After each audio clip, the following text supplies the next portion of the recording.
प्रातःकाल की पावन पवित्र वेला में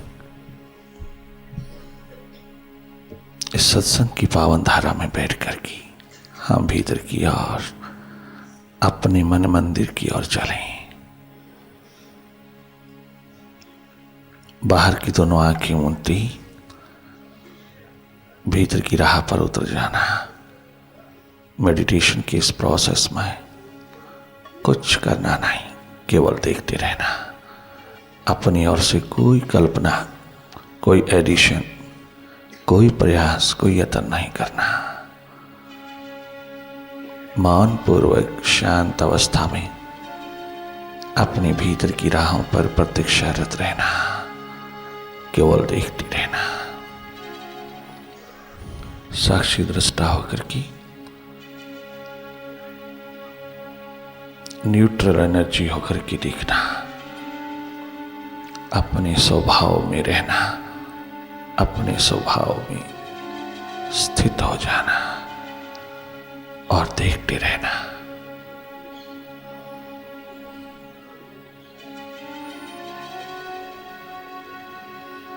देखना हम सबका स्वभाव है, केवल देखना।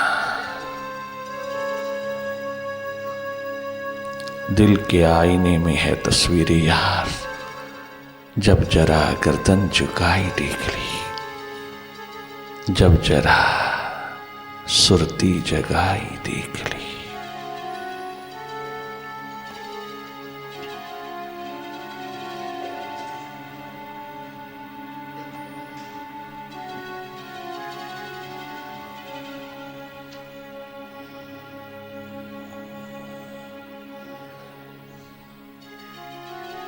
मन के साथ अनेकों बार चले जाओगे। मन हर पल हर क्षण अटैक कर रहा है तुम्हारी सुरती को, तुम्हारी चेतना को, ध्यान को खंडित करने के लिए हर पल तत्पर रहता है। कितना होशियार,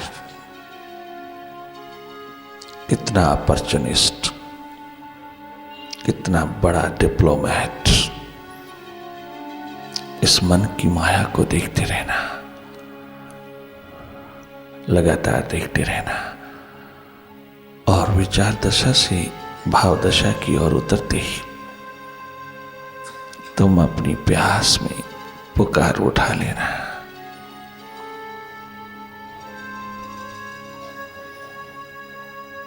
जब तक एक विचार भी बचा है तब तक तुम साक्षी दृष्टा होकर के देखते रहना, तुम देखने वाले हुए रहना।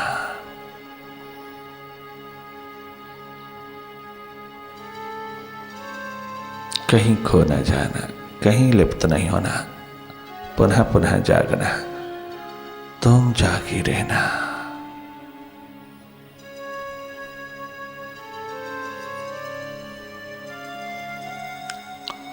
बहुत सहज अवस्था में दिखना, कहीं दबाव ना पड़े, कोई प्रेशर ना पड़े। सहज सरल होकर के अपने भीतर की ओर देखते रहना।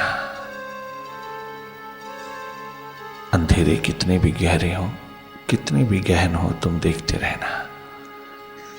इन अंधेरों से ही रास्ता पड़ता है तेरे विराट की ओर, तेरे केंद्र की ओर।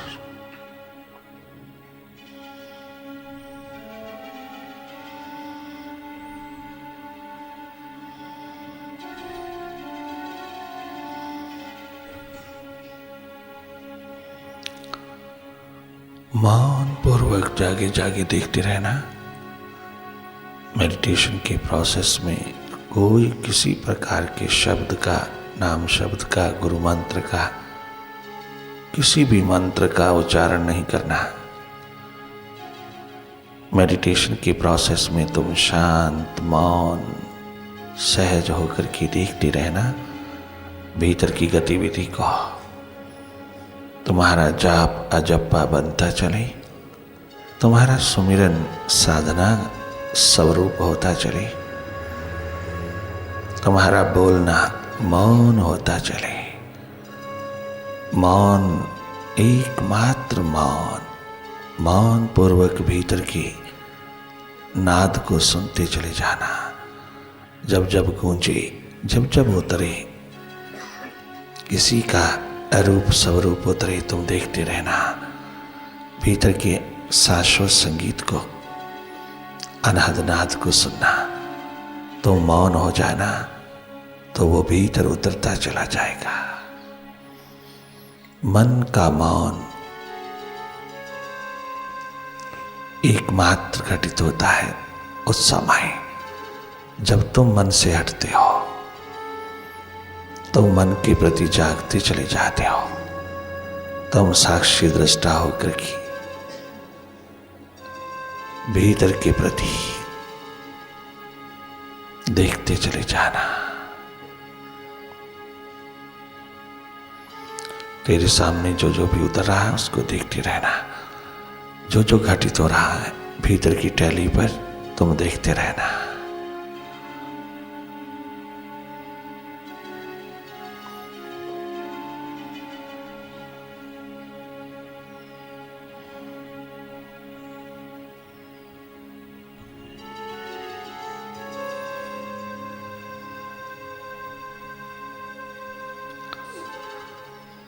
और गहरा और भीतर, अर्थात निरंतर जागे रहना।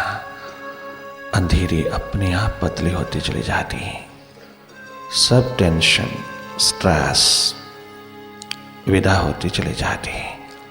अननेसेसरी थॉट्स डिसॉल्व होते चले जाते हैं।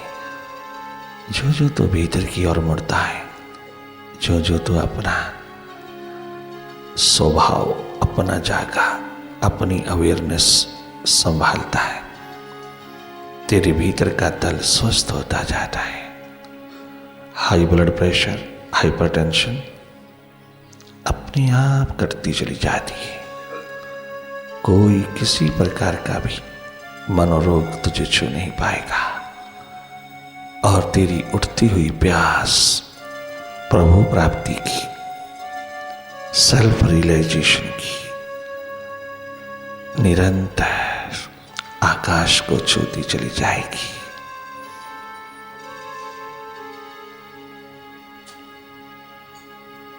तुम जागी रहना। तुम्हारी कुंडलनी स्वतः जगती है।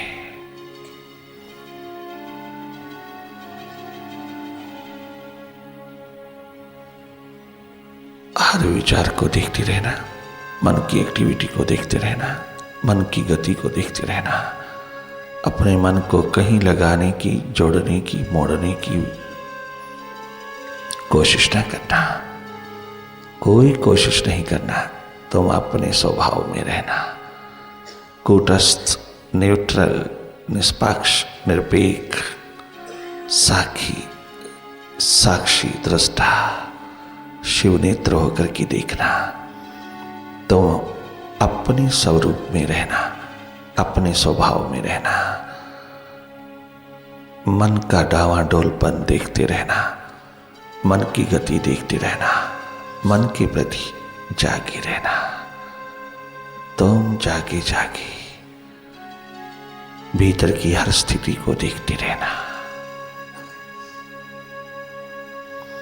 जो जो गैर जरूरी है, जो जो अननेसेसरी है, वो सब विदा होता चला जाएगा। सब रूपांतरित होता चला जाएगा और भीतर का तल प्रकाशमय, चिन्मय स्वरूप होगा।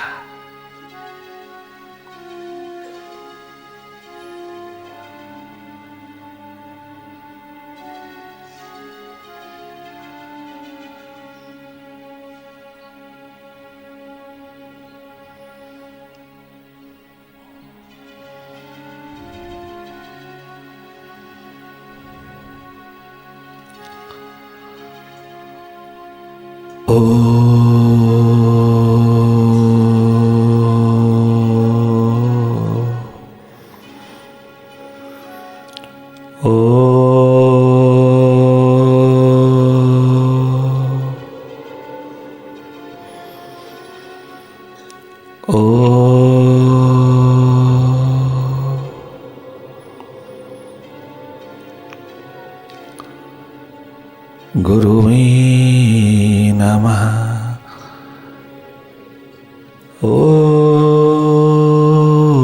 गुरुवे नमः। ओम गुरुवे नमः। मैं प्यासा तेरे दर्शन का,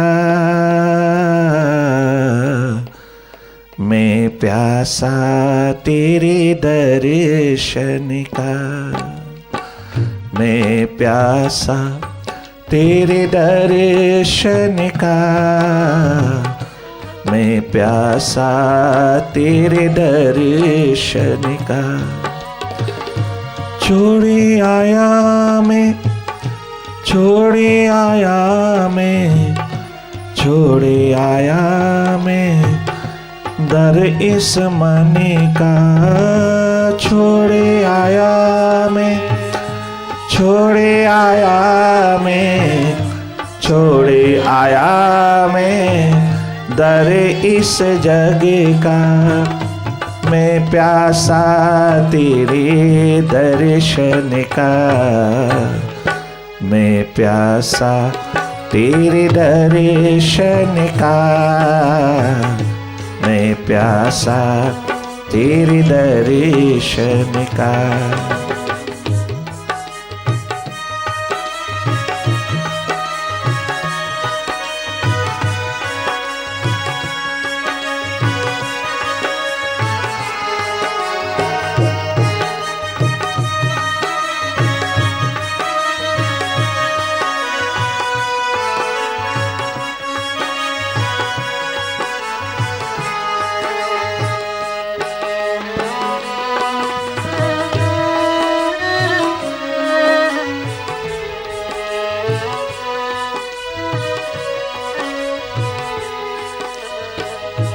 जान भी तेरी, जीवन भी तेरा, सब कुछ तेरा, कछु नहीं मेरा। जान भी तेरी, जीवन भी तेरा, सब कुछ तेरा, कछु नहीं मेरा। जान भी तेरी, जीवन भी तेरा, सब कुछ तेरा, कछु नहीं मेरा। दास बना ले अपने चरणन का, मैं प्यासा तेरे दर्शन का, मैं प्यासा तेरे दर्शन का।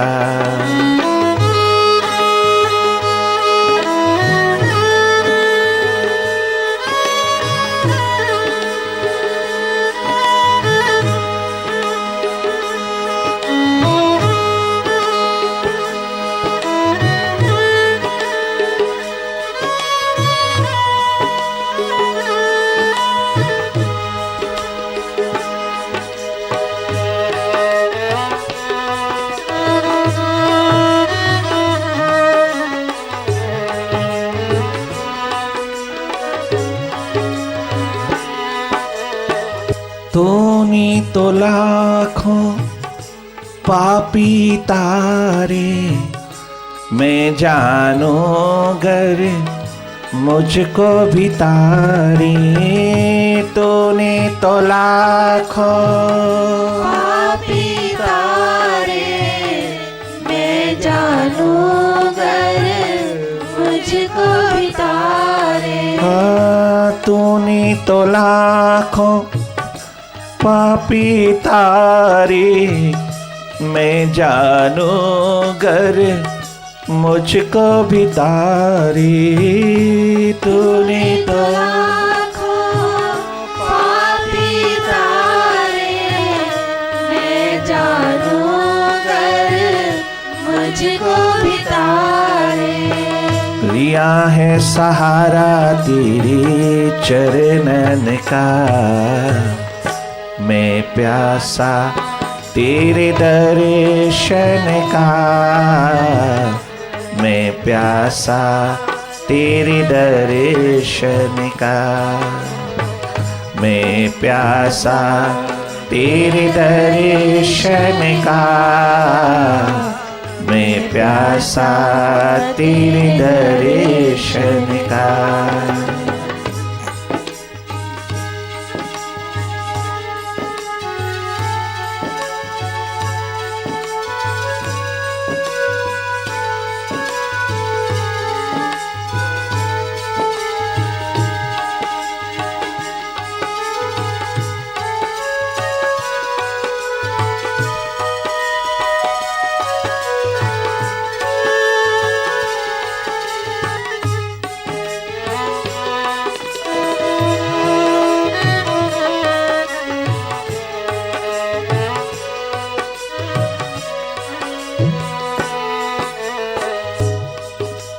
नचिकेता ने समझौता नहीं किया और 12 वर्ष की आयु में आत्म ज्योत जगा लिया। आत्मज्ञान की ज्योत गुरुदेव के द्वार पर, यमाचार्य के द्वार पर अपनी मन बुद्धि की झूठी झूठी अस्तित्व धारा को मिटा करके मन की मौत, विचार की मौत, तमाम प्रकार के तर्क की मौत को इनवाइट करके उसने अपनी आत्म ज्योत जगा करके जीवन को उपलब्ध किया। धन्य धन्य है वो जीवन जो प्रभु को चाहता है, उसकी गोद में बैठना चाहता है। 5 वर्ष के ध्रुव ने नारद मुनि देव के चरणों में झुक करके यही कहा था कि इस दुनिया ने इतना सताया है कि मुझे माँ के आदेशानुसार परम पिता की गोदी में बैठ कर के आना है। माँ हो सुनीति जैसी, सुनीति जैसी माँ, माँ गुजरी जैसी, सुनीति जैसी, सीता सावित्री जैसी माँ।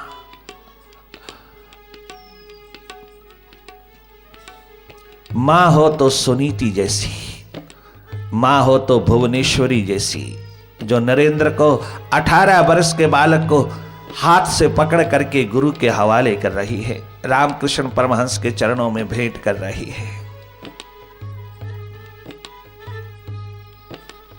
नरेंद्र गुरु के द्वार पर आकर के एकमात्र गुरु की छवि, गुरु का दीदार, गुरु का दर्शन, प्रभु की भक्ति एकमात्र प्रभु को हुई।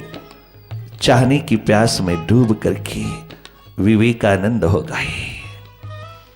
इतनी बड़ी प्रोफेसरी फर्गुसन कॉलेज में, लाहौर के महान क्रिश्चियन कॉलेज में, most popular college in north India, Ferguson college में मैथमेटिक्स की लेक्चरशिप, प्रोफेसरशिप प्राप्त करने के पश्चात भी प्रोफेसर तीर्थराम को चैन नहीं आया, सुकून नहीं आया।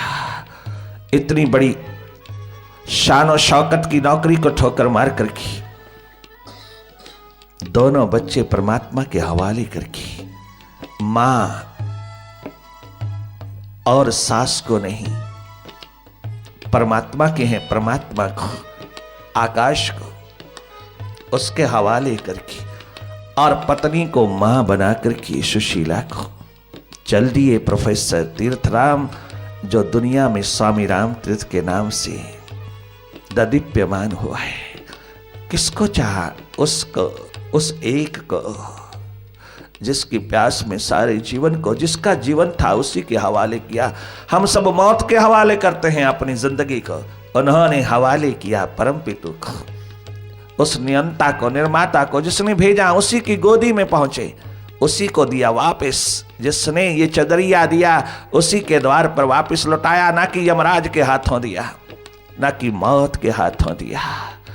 जिंदगी के रहते रहते मौत का दर्शन किया, मौत को वर्ण किया और नूतन नवीन जीवन प्राप्त करके उन्होंने प्रभु को वर्ण किया। एक दिन ये जीवन अगर मौत के हवाले ही जाना है, झूठ की जिंदगी जी जी करके अगर मौत के हवाले ही होना है, तो फिर क्यों ना हम सच्ची जिंदगी जिए। अगर मौत के ही हवाले होना है तो फिर हम सच्ची जिंदगी जिए हैं। हम अपने प्रभु के सत्य स्वरूप को भीतर धारण करके जिए, हम कर्मशील होएं, भीतर धर्म की महान पताका को लहलहा करके। हम क्यों झूठ की जिंदगी और झूठे झूठे मार्गों के साथ समझौता करके जिए? किस लिए? क्या मौत से बच जाएंगे? क्या मौत स्पेयर करेगी? नहीं। अगर मौत ने फिर भी आना है तो क्यों ना हम सत्य मार्ग पर, कितना सुंदर कहा सोक्रेटिस ने, सुकरात ने, कि अगर मौत से तो बचा नहीं सकता खलीफा, तो फिर मैं झूठ के रास्तों से नहीं जाऊंगा मौत के हवाले, फिर मैं सत्य के रास्तों से ही जाऊंगा। मैं सच्चित आनंद स्वरूप के रास्ते से ही जाऊंगा, मैं अपने स्वयं स्वरूप के रास्तों से जाऊंगा। अगर मौत ने आना ही है तो फिर झूठ के साथ समझौता क्यों करूं? वाह रे वाह, उसको चाहने वालों ने परमात्मा की गोदी पर अपना आप न्यौछावर कर दिया, परमात्मा की गोदी के योग्य बने। यही कहा सुनीति ने, पुत्र 5 वर्ष का बालक इतना रिएक्शन, इतनी प्रतिक्रिया दिखा रहा है, अरे तू रिवोल्ट विद्रोह करने को तैयार हो गया है। तेरे साथ लोग, जितने भी लोग अनसेटिस्फाइड लोग, असंतुष्ट लोग हैं, सब तेरे साथ लग गए हैं और तेरे को उकसा करके तेरे से विद्रोह कराना चाहते हैं, पिता उत्तानपाद के खिलाफ, सम्राट के खिलाफ, भाई उत्तम के खिलाफ, सौतेली मां सुरुचि के खिलाफ विरुद्ध में तुम्हारा विद्रोह कभी सफल नहीं होगा। मेरे पुत्र ध्रुव, अगर तू मेरी कुख से आया है, मेरी गोदी में आया है, मेरे भीतर से जन्म लिया है, तो जा, अगर तूने गोदी में ही बैठना है किसी की, तो परम पितु की गोदी में बैठ के आ। इकलौता छोटा सा बालक, मां सुनीति ने कितना बड़ा बहादुरी का कदम उठाया है। अरे किसके प्रति विद्रोह करेगा? क्या अधिकार मांग रहा है? ये सदा रहने वाले नहीं हैं। अधिकारों के प्रति जागरूक रहना बहुत जरूरी बात है कि तू किसके प्रति कर रहा है। अगर उस सौतेली मां ने दुर्व्यवहार कर दिया है तो तू क्या हुआ? सहन नहीं होता? तू जानता नहीं तू किसका पुत्र है, जो इतनी इग्नोरिंग स्टेट में अपनी जिंदगी गुजार रही है, जिसको उत्तानपाद ने कभी पूछा भी नहीं है। एकमात्र सुरुचि को ही अपनी महारानी बनाकर के जिए चला जा रहा, उसी के साथ अपना जीवन गुजारे जा रहा, और मेरे को कभी उसने पूछा तक भी नहीं, तो भी मेरे को कोई शिकवा नहीं, कोई शिकायत नहीं। तेरे को क्यों? किसका पुत्र है तू? अगर तूने किसी की गोदी में बैठना भी है तो ये तो गोदी टेम्परेरी गोदियां हैं, ये तो बिछुड़ जाने वाली गोदियां हैं, ये गोदियां तो स्वार्थ भरी हैं, ये गोदियां तो मोह ममता के अंधेरों से भरी हैं। अगर तूने किसी की गोदी में बैठना है ध्रुव, जा परम पितु की गोदी में बैठ करके आ, तब जानो तो सुनीति का पुत्र है। ओ माँ, ये भी तो कह सकती थी तेरी छोटी सी उम्र है, 5 वर्ष का है, तू जा गुरु के द्वार पर, गुरु आश्रम में जा, पढ़ाई कर ले, पहले स्टडी कर ले, जा पठन पाठन कर, पहले तेरा काम पठन पाठन का है, छोटी छोटी बातों में झगड़ा करने का नहीं। जा गुरु आश्रम में जाके पढ़ाई कर, और जा थोड़ी देर रुक जा, मैं तेरे पिता को समझा दूंगी, मैं तेरे भाई उत्तम को समझा दूंगी, अपनी सौतन सुरुचि को भी समझा दूंगी, तू चिंता ना कर। नहीं, कोई किसी प्रकार की सांत्वना नहीं दिया, कोई सांत्वना पुत्र को नहीं दिया, कोई सुलेश नहीं दिया, समाधान दिया, सॉल्यूशन दिया, मां ने समाधान दिया।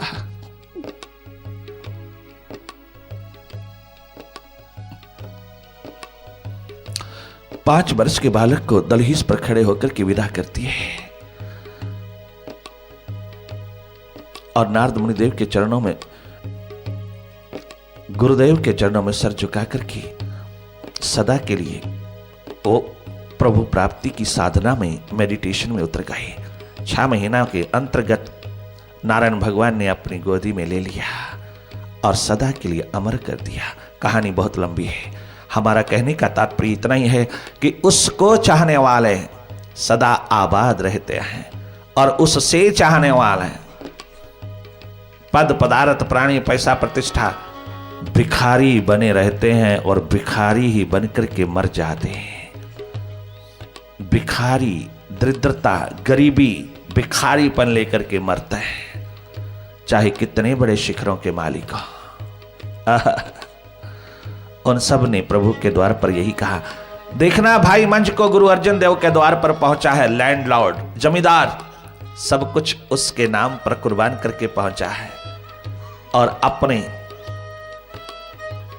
गुरुदेव के द्वार पर दंडवत प्रणाम करके कहता है। उधर देखना गुरु नानक देव जी को, प्रथम गुरु को, 10वें गुरु में सब कुछ कहां है, कहां है, क्या फिक्र है किसकी, चारों ओर क्या कर्तव्य निभाया है उसमें। एक उस परमात्मा के प्रति परम कर्तव्य निभाया है। आप कहोगे कि जो अमीरों के बच्चे हैं सब अमीर ही अमीरों की बात कर रहे हो, नहीं। यहां कबीर रैदास, गोरा बादल पीपा सागर धन्ना, नाम दो नामा, कितनी ही झोपड़ियों में रहने वाले लोग जिनको एक पल में महल मिल सकते थे, हीरे जवाहरातों की खदानें प्राप्त हो सकती थी। खुद साक्षात लक्ष्मी कबीर साहब के द्वार पर उतरी है प्रतिभा लेकर के, दुनिया भर के वैभव लेकर के उतरी है, चारों ओर चमकती दमकती अपने चकाचौंध लेकर के उतरी है, परंतु नकार दिया कबीर ने, समझौता नहीं किया, नारायण भगवान की लाज रख लिया। आप कहते हो अमीर बच्चे, नहीं, गरीब बच्चे हो, अमीर बच्चे हो, गरीब व्यक्ति हो, अमीर हो, नर नारी, उससे कोई लेना देना नहीं। प्यास सब जगह बरसती है, महलों में भी उतरती है, माड़ियों में भी उतरती है, वो कोठी बंगलों में भी उतरती है, कंगाली में भी उतरती है, वो झोंपड़ियों में भी निवास करती है और महलों में भी निवास करती है। वो ना देखती है गरीबी ना अमीरी, वो तो देखती है दिल का दर्द, एक विरहा देखती है, एकमात्र प्रभु प्रेम की वाणी जिसके हृदय से गूंजती है, वहीं परमात्मा का निवास, वहीं प्यास प्राणों में उतरती हुई अपने परमात्मा को प्रकट कर लेती है। अपने प्रीतम को प्राप्त करके जन्म मरण के चक्र को एक तरफ रख करके आनंद पूर्ण, प्रेम पूर्ण, स्वस्थ पूर्ण जीवन जीती हुई दुनिया का कल्याण करती चली जाती है। उन सब ने यही पुकार के कहा, जैसे नानक ने कहा, सब कुछ तेरा ही तेरा, तेरा सब कुछ तेरा ही तेरा, सब कुछ तेरा ही तेरा, सब कुछ तेरा ही तेरा, तेरा तेरा तेरा तेरा तेरा तेरा तेरा, सब कुछ तेरा ही तेरा, यू योर्स यू। जहां यू है वहां सन है, जहां आई है वहां सिन है, सिन। सब कुछ तेरा ही तेरा, सब कुछ तेरा ही तेरा, तेरा तेरा तेरा तेरा तेरा तेरा तेरा तेरा तेरा तेरा तेरा, सब कुछ तेरा ही तेरा, सब कुछ तेरा ही तेरा, सब कुछ तेरा ही तेरा, तेरा तेरा तेरा तेरा, सब कुछ तेरा ही तेरा, सब कुछ तेरा ही तेरा, सब कुछ तेरा ही तेरा। हाथ तकड़ी पंसेरा, हाथ तकड़ी वेखो वेखो नानकी देवीर सोनी हट्टी पालई, वेखो नानकी देवीर सोनी हट्टी पालई। ओए सब कुछ तेरा ही तेरा, सब कुछ तेरा ही तेरा, तेरा तेरा तेरा तेरा तेरा तेरा तेरा तेरा। वेखो नानकी देवीर सोनी हट्टी पालई, वेखो नानकी देवीर सोनी हट्टी पालई। और सब कुछ तेरा ही तेरा, सब कुछ तेरा ही तेरा, तेरा तेरा तेरा तेरा तेरा तेरा तेरा तेरा।